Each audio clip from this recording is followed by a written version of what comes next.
네, 진짜 전략 함께하도록 하겠습니다. 오늘은 유진투자증권 여의도 영업부의 강영현 부장 자리해 주셨습니다. 어서 오세요. 네, 안녕하세요. 네, 월요일장을 앞두고 있습니다. 지금 미국의 소비자 물가지수 얘기를 계속했는데 네, 이렇게 급등을 했음에도 불구하고 시장이 이렇게 강하다니 참 네, 많은 해석들이 나오고 있는 것 같습니다. 부장님은 미국 시장 흐름을 보고 이 네, 인플레이션 관련해서 어떻게 좀 판단하셨어요? 네. 어쨌든 미국은 결론은 정해놓고 나머지를 보는 것 같아요. 올라간다 일단 이렇게 하고. 올리고 네, 일단 해석을 올려놓고. 하고. 네. 네. 그러니까 뭐 경제하고 주식시장하고 약간 좀 다이버전스가 나올 때가 있는데 그런 부분들인 것 같다는 생각이 듭니다. 물가가 이 정도 수준이라고 하면 상당히 위험한데 해석하기 나름인 거고 또 주식은 심리라고 하는 건데 그 심리가 좀 안 맞는 것 같습니다. 6.8% 나왔는데 위스퍼는 7%, 7.2% 정도였습니다. 그러니까 좀 두근두근 했었죠. 근데 6.8% 예상치대로 나오니까 안도했다가 그래도 그거 좀 높은 거 아니냐 하고 잠깐 떨어졌다가 다시 긁어 올리는 흐름들이 나왔습니다. 지난번에도 계속 말씀드렸지만 여기서 CPI가 꺾이면 안 됩니다. PPI, 그러니까 도매물가, 그러니까 공장도 가격이 이미 다 올라가 있는 상황에서 소비자 가격이 안 올라가 버리면 시장은 폭락한다고 보시면 됩니다. 그러니까 CPI가 높게 나와서 오히려 시장은 버텼다라고 하는 거가 오히려 합리적인 판단일 가능성이 있습니다. 쉽게 얘기해서 밀가루, 설탕, 기름값 다 올랐는데 호떡값이 안 오르면 호떡집 아줌마는 그렇게 크게 돈을 못 벌겠죠. 지금 상황이 그렇다라고 보시면 됩니다. CPI가 상승했는데 소비 심리가 어떤 훼손될 거냐라고 하는 부분이 지금 상당히 중요한 부분이다 이렇게 보시면 될 것 같고요. 여기 차트를 하나 보여드리도록 하겠습니다.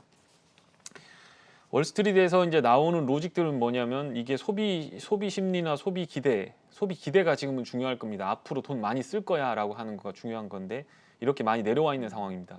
미국 경제는 70% 이상이 소비기 때문에 이게 이렇게 살아나면서 여기서 오른쪽으로 쭉 올라가는 흐름들을 보이면서 경제가 더 좋아지고 기업들 실적이 좋아질 거다라고 하는 거가 아직까지 지수를 붙들어 놓고 있는 그런 상황이라고 보시면 됩니다. 다만 G7 재무장관들이죠. 뭐 그분들이 화상으로 뭐 급하진 않은 것 같습니다. 화상으로 얘기할 정도면 에너지 가격 급등과 인플레에 대해서 오늘 월요일 날 얘기를 하겠다라고 했습니다.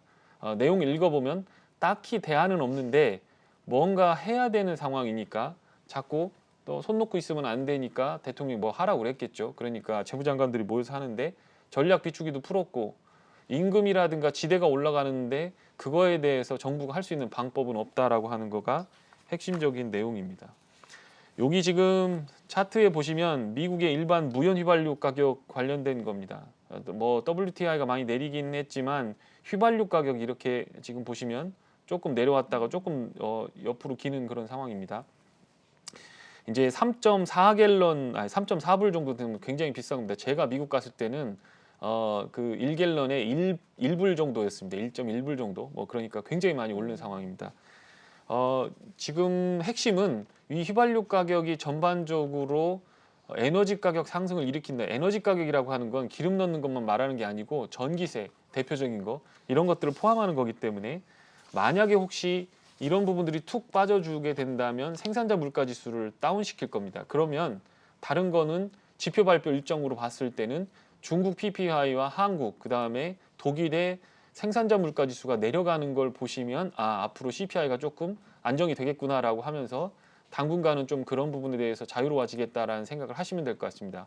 다만 이번 월말에 있는 PCE 지표 쪽에서 메디케어 부분 그러니까 의료비라든가 이런 부분들이 메디케어 쪽이 PCE에 영향을 많이 미치는데 지금 우리가 보고 있는 CPI보다 더 중요한 게 그쪽입니다. 그쪽에서 하우징이라든가 그러니까 뭐 집값이 올라갔으니까 당연히 렌트도 올라갈 거고 그런 부분에서의 증가세를 더 관찰하시는 게 앞으로 연준 정책을 판단하시는 데 큰 도움이 될 거다 이런 생각이 들고요. 지금 이겁니다. 국채 수익률이 하락했습니다. 원래 이렇게 물가가 나오게 되면 국채 수익률이 튀어야 되는데 하락했죠. 근데 이거는 국채 시장은 지금 두 가지 문제가 있습니다. 어, 그 지방 연방 정부죠. 연방 정부의 부채 한도가 늘질 않으니까 국채 신규 발행이 안 되고 있는 상황입니다. 그러니까 공급은 안 되죠. 그런데 페드에서 계속 사줍니다. 수백억 달러씩 국채를 사줘 버리니까 공급은 작고 수요는 많고 그러니까 국채 수익률이 못 올라가고 있는 거지. 테이퍼링 끝나고 3월 달 되기 시작하면 다 반영할 가능성이 상당히 높다라고 하는 거고 브레이크 이븐 레이트라고 인플레이션을 반영한 거는 2015년 금리 인상을 하기 시작할 때 브레이크 이븐 레이트가 지금보다 거의 2분의 1 정도, 50% 정도밖에 안 됐습니다. 그러니까 이거를 계속 눌러놓는다고 하면 내년에 금리 인상할 때 금리 인상 속도는 더 가파르게 움직일 가능성이 있다라고 하는 거고요. 인플레이션에다가 뭐 10년물 국채 금리가 하락하니까 이거는 주가 상승 요인이다. 지금은 그렇게 보시면 안 될 겁니다. 성장주 그동안 10년물 국채가 낮은 상태로 유동성이 공급됐기 때문에 주가가 많이 올랐다라고 하는 그런 로직이 이제는 바뀔 때가 된 거죠. 10년물 국채 금리를 끌고 올라가면서 경기 좋아지면서 실적 좋아진다라고 가야지, 만약에 장기 국채 금리가 다운이 되는데 테이퍼링 준비하고 그 단기 국채를 땡겨버리게 되면 여기 이 차트에서 보시는 것처럼 지금 증시가 좋으려면요 어떻게 돼야 되느냐, 이게 이렇게 다시 끌고 올라가야 됩니다. 그러니까 이게 10년물 국채 수익률에서 2년물 국채 수익률을 빼준 거거든요. 그거를 일드 커브라고 하는, 일드 커브 갭이라고 하는 건데 여기서 지금 이렇게 빠지고 있습니다. 이게 0으로 수렴하면 거의 100% 경기 침체가 온다라고 하는 게 역사적으로 밝혀진 얘기입니다. 꼭 일드 커브 인버전이 나와야만 경기 침체가 오는 건 아닌데 요게 나오고 나면 100% 나옵니다. 근데 이게 40bp 정도 되니까 주가는 빠지기 시작했더라고요. 제가 자료를 조사하다 보니까 그렇습니다. 지금이 70bp에서 80bp 왔다 갔다 하고 있습니다. 그런데 금리 인상을 한 번 할 때마다 25bp씩 올리는 거죠. 그러니까 지금은 10년물 장기 국채 금리가 끌고 올라가면서 10년물은 앞으로 경기가 좋아질 거야, 괜찮을 거야, 소비 심리 좋아지고 물가 안정되고 좋아질 거야 하고 국채에 대한 베팅을 하면서 경제 성장에 대한 컨빅션을 가지고 10년물 국채 금리가 올라가야지, 이게 정지돼 있거나 빠져버리는 상태에서 단기 국채를 끌어올려 버리게 되면 일드 커브 인버전이 발생하는 상황이 되는 겁니다. 그러니까 6개월 안에 지금 상태로만 말한다고 하면 그럴 수가 있기 때문에 아까 위에서 보이는 이 차트처럼 소비 심리가 살아나고 CPI가 적정하게 유지가 되고 PPI는 내려가면서 기업 실적을 탄탄하게 유지해야만 이런 조건들이 맞아 들어갈 거다라고 하는 부분을 생각해 보시면 될 것 같습니다. 한 번만 더 요약을 해드리면 10년물 국채 금리가 그동안은 내려야 좋았지만 앞으로는 올라야 좋다. CPI가 단기적으로는 버텨주고 올라가야지, PPI가 먼저 내리고 CPI가 같이 내려야지, PPI가 높은 상태에서 CPI가 내려버리게 되면 시장은 위험하다. 이렇게 좀 정리해드리면 될 것 같습니다. 장단기 금리 차의 축소라든지 전반적인 경기에 대해서 여전히 좀 의구심을 가지고 좀 경계를 할 필요가 있다라고 짚어주셨는데 이 외에도 좀 다른 리스크 요인들이 있을까요? 네, 뭐 실질적으로 보면 나스닥에 우리가 흔히 말하는 이익 많이 안 나는데 뭐 꿈을 가지고 있는 주식, 1억 사놓고 10억이라고 읽는 주식 있잖아요. 네네. 앞으로 우리가 미래가 끝내줄 거다라고 정말 하는. 실적이 아직은 없네요. 네, 아직은 네. 없는 거. 그럼 사실 그런 기술주에 대한 판단만 잘한다고 하면 미국 주식은 해볼 만하다고 생각합니다. 그런데 여기 지금 차트를 하나 보시면 나스닥의 200일 이동평균 이상에서 거래되는 비중이 지금 34%, 200일이면 영업일수로 보면은 그냥 이것저것 다 빼고 하면 1년 정도입니다. 그러니까 나스닥 지수는 굉장히 크게 올랐는데 실제로 200일 동안 거래되는 이동평균 가격보다 높은 데에서 거래되는 게 10개 중에 3개밖에 안 된다라는 거예요. 그러니까 체감은 많이 올라가는 주식을 갖고 있지 않은 투자자들은 조금 체감이 별로겠죠. 근데 그 내용들을 보면 이렇게 돼 있는 겁니다. 기타 종목들 다 합친 거 말고 마이크로소프트, 애플, 엔비디아, 알파벳, 그다음에 테슬라, 요거 가지고 이게 지금 나스닥 상승의 60% 이상을 설명하고 있는 겁니다. 그러니까 이 주식 안 갖고 있는 사람들은 좀 체감이 어렵다는 거예요. 지금도 한국도 마찬가지입니다.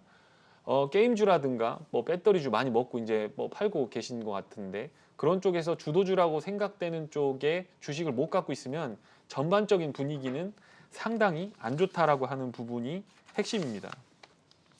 여기 이 차트를 좀 보시면 이제 내부자, 그러니까 뭐 CEO, 재무담당, 그다음 뭐 대주주 뭐 이런 사람들 포함한 겁니다. S&P가 쭉 올라가고 있는 상황에서 이 빨간색 선은 뭐냐면 내부자의 매수와 매도를 나눠준 겁니다. 그러니까 매도가 더 많으면 이게 올라가고 매수가 더 많으면 내려갑니다.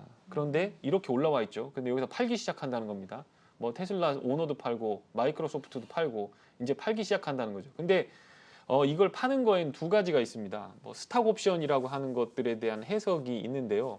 이 스탁 옵션은 세금을 반드시 동반을 하게 돼 있습니다. 그래서 스탁 옵션을 행사할 때는 이 행사를 하는 그 시점에서 세금이 결정이 납니다. 그러니까 앞으로 주가가 더 올라갈 것 같다 그러면 재무 담당 애들이 이렇게 보다가 스탁옵션 먼저 행사해 버립니다. 그리고 세금 줄여놓고 주가 올라가면 그때 팔거든요. 그러니까 스탁옵션을 행사했다고 해서 무조건 주가가 빠지는 게 아니고 그걸 잘 보셔야 됩니다. 스탁옵션 행천하고 바로 매도를 하는지 아니면 행사하고 가지고 있다 나중에 파는지 이걸 좀 잘 보셔야 되고 지금 상황에서 봤을 때는 고점이라든가 세금 혹은 대주주의 미차익 실현 그러니까 보유하고 있는데 평가 차익 늘어나는 거에 대해 세금 부과하겠다라고 하는 리스크에 대해서 조금 해치 차원에서 매도를 하고 있는 상황이니까 이런 부분들은 시장 수급에 영향을 미칠 수 있다라고 하는 걸 보셔야 될 것 같고요. 여기 지금 임금 수준별 시간당 소득 증가 관련된 퍼센티지를 보시면 저임금 노동자들의 주가가 이렇게 뭐 임금 상승률이 좀 튀고 있는 그런 상황입니다. 이게 앞으로 부동산, 자동차, 의료비 지출뿐만 아니라 이 가장 중요한 키 팩터로 도입될 수 있는 가능성이 굉장히 높습니다. 그러니까 지금은 유가 올라가고 내리고라든가 뭐 혹은 뭐 자동차 가격보다 더 중요한 건 임금하고 지대가 어떻게 되는가를 좀 보시면 앞으로 물가가 어떻게 될 거다라고 하는 부분이고 그렇게 되면 내년에 FOMC에서 금리를 몇 번 정도 오르내 내릴 수 있을까라고 하는 거에 대한 짐작을 하실 수가 있을 것 같다 이렇게 정리해드리고요.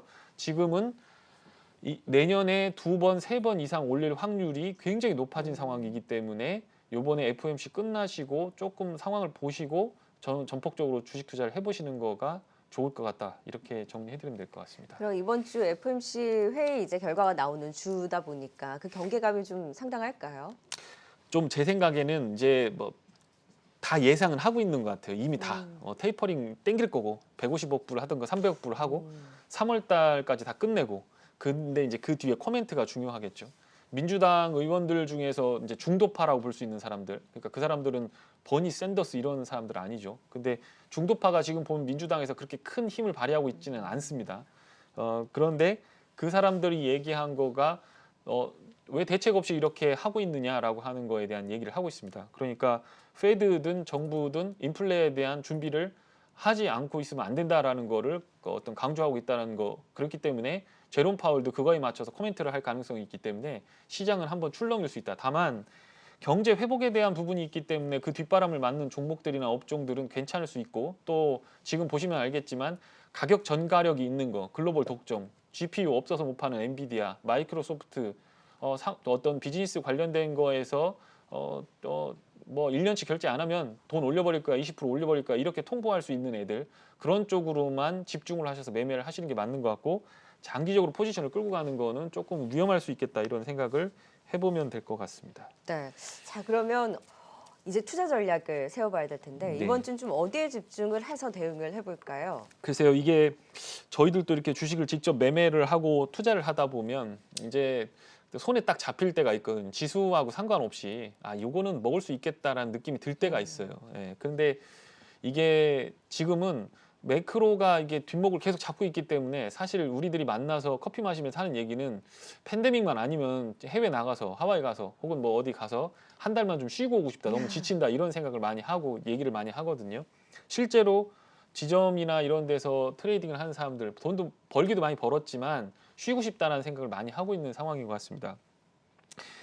주도주의 모멘텀 자체가 게임주, 지금은 계속 게임주만 보고 계실 것 같다는 생각이 들고 배터리 그동안 좋았기 때문에 이벤트들이 나오는데 거기다 대고 공매도 지금 때리고 있는 상황이죠. 그러니까 어쨌든 모멘텀이 부재했고 뭔가 끌고 가기는 어렵다라고 하는 건데 이제 자동차 쪽에서 생산 지체가 조금 회복이 되는 그런 부분들이 보이고 반도체가 1차 반등, 하락에서 반등 추세를 보였기 때문에 앞으로 반도체가 좋을 거냐 혹은 뭐 DDR5라든가 서버라든가 증설 모멘텀이 있는 장비 쪽으로 가면서 주가를 좀 끌어올리고 있기는 한데 그거를 따라붙기에는 뭔가 컨빅션이 있는 부분 장비 투자하려면 삼성에서 오더를 주고 PO를 주는 것들이 이 내용이 있어야 되는데 그게 없다라는 거죠. 그러니까 돈을 연말 연시에 크게 태우고 갈 부분은 결론적으로 말해서 보이지 않는다라고 하는 게 제 생각이고요. 네.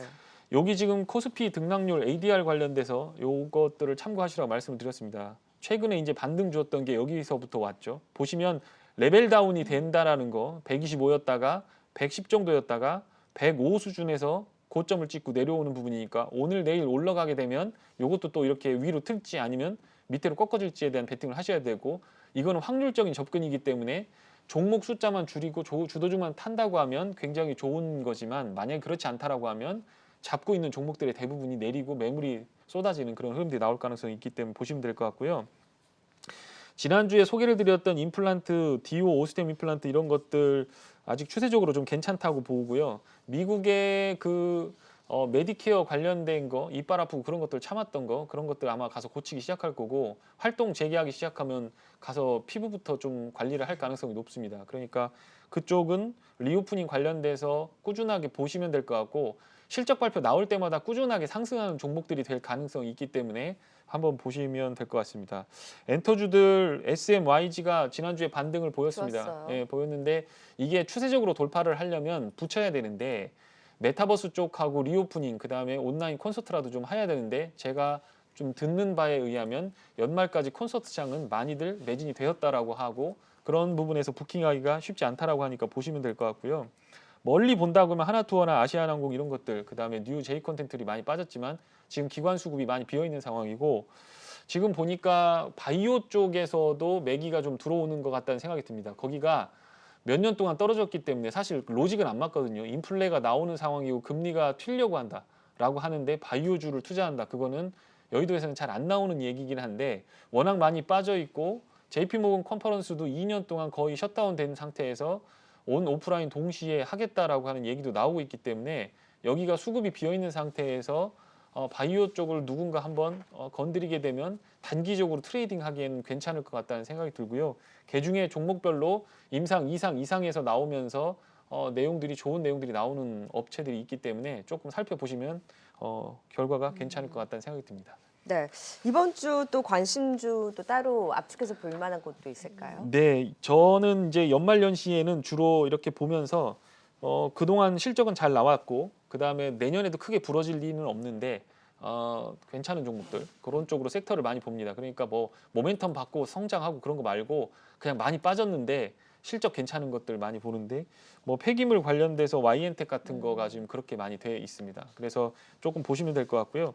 이수 페타시스 통신 부분 실적 호조 얘기가 많이 나오고 있습니다. 중국에 있는 것들 물량들 다 한쪽으로 몰아가지고 납품을 한다고 하는데 여기에 있는 전방 업체들의 실적들이나 주가가 좋은 상황이기 때문에 뭐 DDR5라든가 통신 관련된 거에 부품사 중에서 캐파를 확장해 놓은 업체들은 좋을 수 있고 그 중에 뭐 BH라든가 이수 페타시스 같은 것들은 영향을 받을 가능성이 있기 때문에 그쪽을 한번 잘 보시면 뭐 큰 문제 없이 투자하실 수 있을 것 같다.